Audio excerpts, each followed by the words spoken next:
Welcome back to the Politics and Media programme. Khaled Shahzad was an asylum seeker from Pakistan. Shortly after leaving Colnbrook Detention Centre on the 30th of March, he was found dead. The Home Office have launched an investigation amid accusations that they neglected his welfare after sending him out unaccompanied, despite being aware that he had serious heart problems. Fellow detainees say he was told he didn't have long to live. Khaled is just the latest in a series of deaths of immigration detainees, including in Colnbrook. So, is our detention system just? Is it even safe? Let's have a look at this report. 52-year-old Khaled Shahzad died on a train shortly after leaving Colnbrook Immigration Detention Centre at the end of March. The Pakistani asylum seeker had been suffering from serious heart problems and was released by the Home Office because of his ill health. His relatives have expressed concern about the fact that the Home Office left a man who was not long out of hospital to make his journey from the centre alone. The Home Office is investigating his death. The Home Office says facilities like Colnbrook, which it calls removal centres, are used to detain immigrants temporarily before they are deported from the UK, although in reality people can be held here for months or even years without having committed a crime. Campaigners say this form of detention can be detrimental to mental health, and a string of deaths in detention centres over the past few years have included several suicides. Medical Justice, which campaigns for the rights of immigration detainees, says the basic health needs of people in immigration detention are not being met. In our experience, healthcare in detention centres is completely inadequate. We've seen so many failures in healthcare, so many incidents that could have had very serious effects on detainees' health, and we're concerned that it's dangerous. There was an inquest into a death last year of Mohammed Shaukat, a Pakistani man who was detained at Colnbrook. And the inquest found that there was a complete breakdown in care and that neglect contributed to his death. And basically, he had a heart attack, and his roommate was watching this and was trying to get help, and he didn't get any help until it was too late. Official monitoring bodies have repeatedly criticised detention centres for their standards of healthcare and for failing to follow Home Office guidelines saying that vulnerable people, including those with serious illnesses and survivors of torture, should only be detained in exceptional circumstances. Medical Justice notes that some improvements have been made by the Home Office since a key inquiry 7 years ago, but says there is still a long way to go. The Home Office is thought to be holding thousands of people in immigration detention centres, most of which are run by private companies like Serco. The Home Office claims that the medical care provided in the centres is equivalent to that available on the outside, and that the health of detainees is closely monitored. In response to the death of Khaled Shahzad, it said, "We will provide specialist support to individuals being released from detention if recommended by healthcare professionals. An investigation into this case is underway, and it would be inappropriate to comment further." The investigation may be a relief to Shahzad's relatives, but it is unlikely to make any waves in wider society, where what goes on in immigration detention rarely makes the headlines. Emily Churchill, Islam Channel. Well, joining me in the studio are Kate Blagojevic from Detention Action, Nic Conner, the campaign director of the Bow Group, and on the phone, a former detainee from Gambia who wishes to remain anonymous. We'll call her Sarah. Sarah's an asylum seeker and spent 5 months in Yarlswood Detention Centre last year. Welcome to the programme, all of you. Kate, what do you think went wrong in this case, and is it evidence that there's something systematically wrong with the system? I think that the system as a whole certainly does have a terrible impact on people's health, both their mental health and their physical health.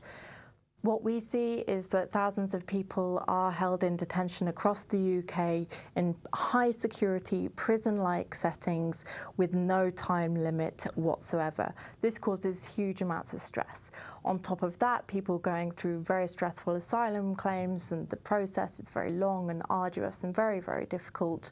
And people's needs are not being catered for at all. And obviously they're in prison, which means that their needs and their stress does become incredibly high. I mean, Nic, there's something wrong with the system, surely, where the people, who are applying for asylum, whether or not they have a justified case, they're absolutely entitled to do so. They've committed no crime, and yet they're essentially in prison for sometimes very long periods. There's a clear problem here on time limits. We could, in a sense, have people there forever. And that's not clearly right. But to say that we shouldn't be detaining people at all, I think is also wrong. Obviously, Britain has a great history of bringing people into asylum who are at risk, either for political or other means of their own country. And it is quite right, we grant them asylum. But there's also a large amount of people who come over here not necessarily with the true intention of asylum. And they could be, I don't want to use the word risk, but they could slip through and we can never see them again, which, if they're here for honest intent to either come here, make a living, work, fantastic, or if they're here for their own protection, away from evil regimes, again, I'll support that. But people have to come in honest intentions, and some people clearly haven't, and that's why we have to have these detention centres. Sarah, while you were in Yarlswood, did you feel that it was an environment in which your health or the health of other detainees was at risk? Yeah, when I was in Yarlswood, it's true there were detainees who were very ill in Yarlswood, that they cannot have their medication normally, and it was like very dangerous even for the detainees to see those kind of people in detention. Because I can see one old lady called Rabiatu. She was very ill in detention and very old, and all the officers and all the immigrations know that she was very, very ill in detention. She was in detention nearly 1 year without having her medication. When she was coming to detention, she was walking by his own foot. It comes to a time in detention she has to take a walking stick. It comes to a time that she takes a wheelchair, and it comes to a time even that wheelchair cannot help. So that can show you that there is no help in detention. And I can see that the doctors and nurses that they are calling doctors and nurses in detention, they are not well trained as a doctor or a nurse, and Nic, which is very dangerous for the detainees. Nic, clearly there's a case. I mean, perhaps this ill woman that Sarah's referred to, perhaps she's not a legitimate case. Perhaps her case will be turned down. But what on earth is the case for keeping her in detention while that's decided? No, I agree. I think the detention centres, as I said, are needed because people might flee and we might not see them again. But in the case of the lady we've just heard about in the wheelchair, I very much doubt that she could be running off anywhere. And again, we could probably quite easily keep tabs on her where her application's going through. And the risk of her disappearing during the application is degraded. It's the same as when someone, a criminal, for example, if they are ill, they're sent to hospital and they're under close guard and they're not imprisoned because they are not a risk to escape. I think that's very much the same case here with asylum seekers in detention. Okay, isn't the working assumption of this system that you're guilty until proven innocent, whereas in every other situation it's the opposite? Absolutely. There is a culture of disbelief when it comes to processing people's asylum claims.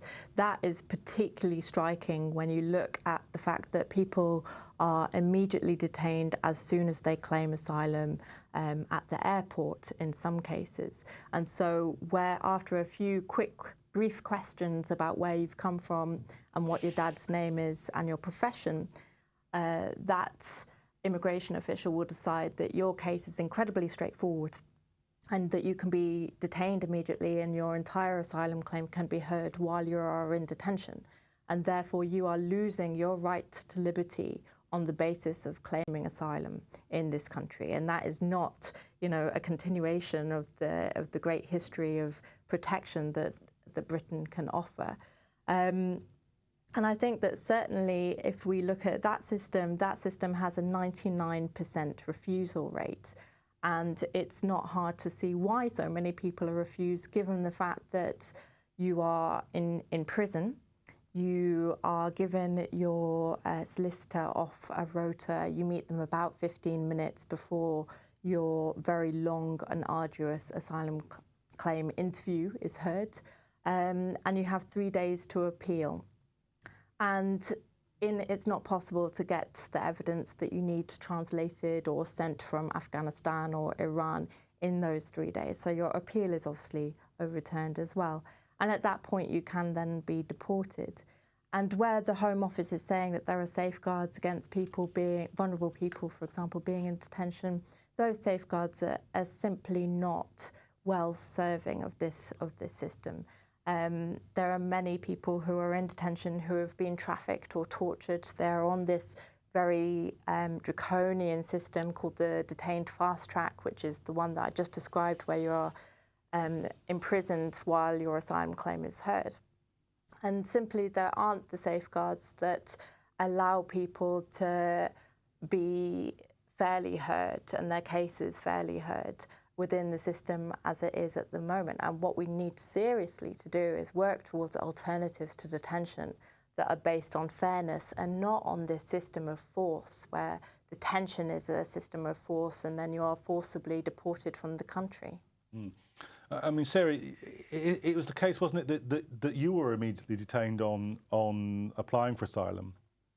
Yeah, I applied for asylum in Croydon, and the very day that I applied for the asylum, then I did the screening interview, and they just put me in an isolation room from the screening interview.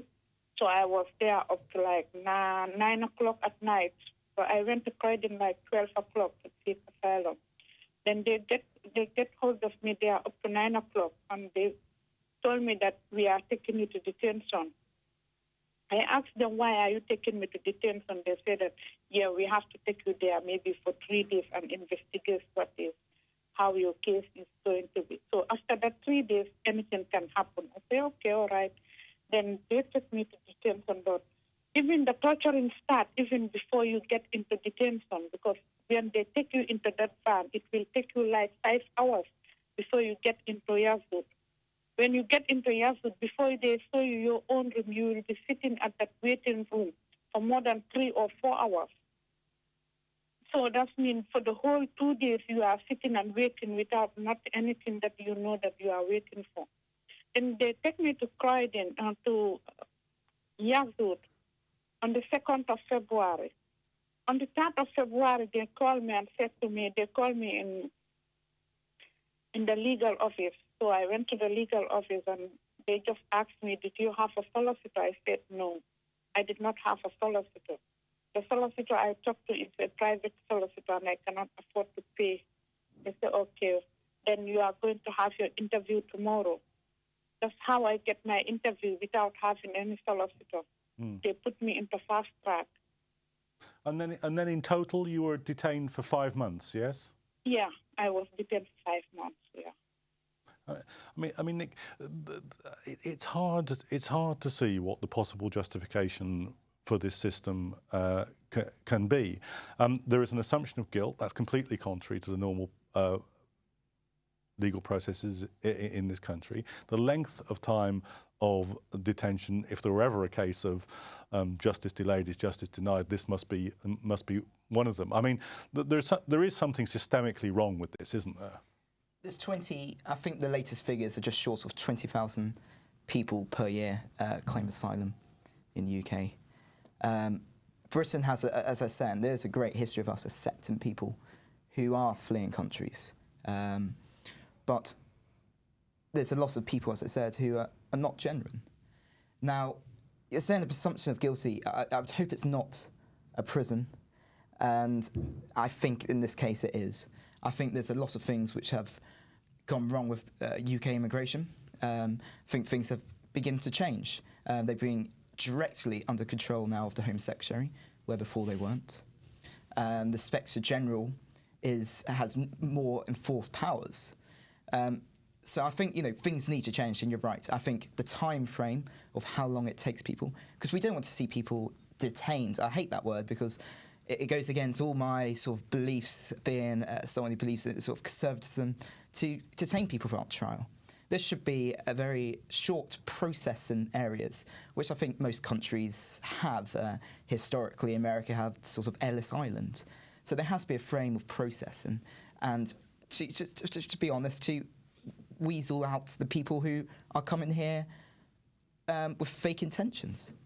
Okay, do you think that there's a problem here in terms of the healthcare because the system's privatised? Do you think that, you know, if you're running a detention centre for profit, you want to lower the costs? Do you think you're not providing the detainees with facilities that might be there if it was a public service? I mean, to be honest, I think that's very hard to tell. I think that the private companies that run the centres and the companies that run the healthcare systems are indeed running it for a profit, and it's my personal belief that that will mean that the standard of care given is based on the needs of the shareholder rather than on the people who actually require the service. I think, though, that it is our contention that the systemic problem that you're talking about is the real problem here.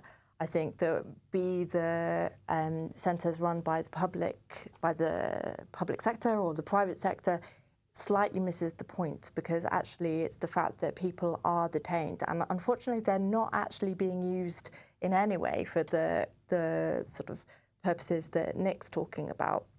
They are supposed to be people held for very short amounts of time, just very shortly before they are deported from the country. They're supposed to be for people who are at the end of all of these processes, certainly not at the beginning, which they are, but at the end where all of their appeals are exhausted, they have no right to be in the UK, and they're about to be deported from the country.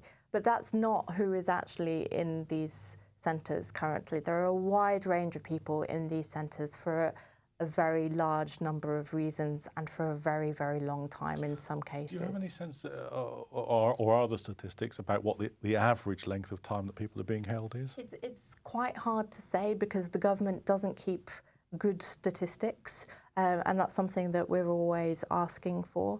There are hundreds of people who are held for over a year, and the research that we as a small charity, but a credible one, has done, it shows that more people who are held over a year are eventually released than deported.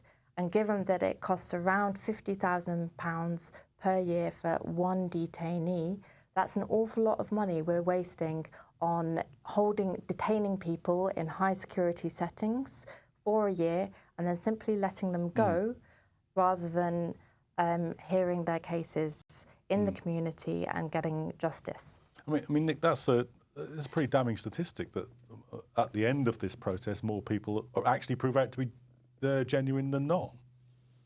Well, I think, as you were saying, a lot of these people have gone through the court system, have gone through the appeal system, and have failed. Now, a lot of these people we can't deport. And we can't deport because of the structures in place imposed by the European Court of Human Rights. Now, this is a big problem here, because when we talk about human rights, we're not talking about the rights we saw abused during World War II and the foundations of European Court of Human Rights were built on, the sort of natural rights, the rights each one of us have. These are the sort of the grown rights. I think the big one with sort of cases like this is the right to family life, and how they justify that. Even though this is proven to be a rubbish story, but for example, the man and his cat. But to also come back on another point about the private sector running these prisons, I don't think it has effect at all if it's private or the government running them. End of the day, you're going to have a private company who have to hit targets, and if they fail to do so, they lose money. Now, when the civil service run these things, they can hit targets and there's no consequences. Now, the ways we can use the private system to improve measures is to say, well, we're going to bring in some more to make sure the healthcare is better, and if you miss those targets, if you miss those inspections, then you'll be sanctioned. So I think the free market can be used, especially with these detainment centres, for good. Sarah, would you just sort of tell us what happened at the end of your 5-month period of detention? Can you repeat it again? Yeah, what happened at the end of your period in Yarlswood? How did you come to be released? What was the process? Anyway, before they released me, I applied for bail, but they refused the bail. I applied for temporal admission, they refused it. So it was only one day that because I was working in the kitchen. So I was working in the kitchen and this officer came and she was looking for me everywhere and they said to her that I'm in the kitchen. So when she came to the kitchen, she just told me that, oh, you are released. Then I looked at her and said, why? She just said, you don't want to go? I said, of course I do. But I just want to know what happened. Why did they release me? But they never tell me why. So you've never actually been officially informed of why you were released from detention? No, when I read the paper that they give me, that it told me that you are in temporal admission. Is that usual, Kate? Temporal admission. Ah, right. Just, Kate. Yeah, temporary admission is something where they decide that they want to release you. It's very hard to know why. Often they're not releasing you to anywhere, and I don't know if this is what happened to the gentleman who died, unfortunately, but people are without an address can still be released, and then as soon as you're at the door, you're nobody's responsibility whatsoever. The other way of getting out of detention is through a bail system, very similar to within the criminal justice system, where you need a surety and an address. People are released because they can't be removed. It's not true, just to pick up on what Nic was saying, that people are not removed because of the European Court of Human Rights. The European Court of Human Rights intervenes in a teeny tiny number of cases. And the right to family life, yes, that is something that I would personally argue is one of the greatest human rights that exists, and that is the right to have a family and the right to see your children again and the right to see your mother and your father again. And for me, that is crucial. And just also to add that people cannot be deported because of the country of origin. For example, it is too dangerous. For example, Zimbabwe, Somalia, or these countries such as Iran and Iraq, which aren't issuing travel documents, and so people cannot be deported to those countries, and that's why they have to be released. It is a fallacy, similarly to the man and the cat, that you can remain in this country because you own a cat. That is certainly not true, and it is a fallacy to think that everybody who is avoiding deportation is doing it on the basis of the right to family life, and it's dangerous to suggest so. Just, perhaps you can clarify this. Where there are cases of sort of temporary admission or release, does that mean that you can be recalled to detention at some point, or is it settled after that? It's complex. Temporary admission is it's hard to know why you're released, and it's hard to know why you can be re-detained. People who are released on temporary admission and through the bail system usually have to report once a week to a police station or an immigration type station, and at any point you can be re-detained. Usually you should be re-detained only if your circumstances of your case changes, and that should be where essentially they have a ticket to put you on a plane, and that's the only reason you should be re-detained.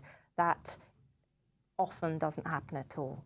Okay, well, I'm afraid we're going to have to bring the discussion to a conclusion there. I'd like to thank my studio guests and our phone guests for participating in that discussion of the murky world of detention of asylum seekers. I'm sure we'll be revisiting it in future editions of the Politics and Media programme, but for now, that's it. Please do rejoin us next week.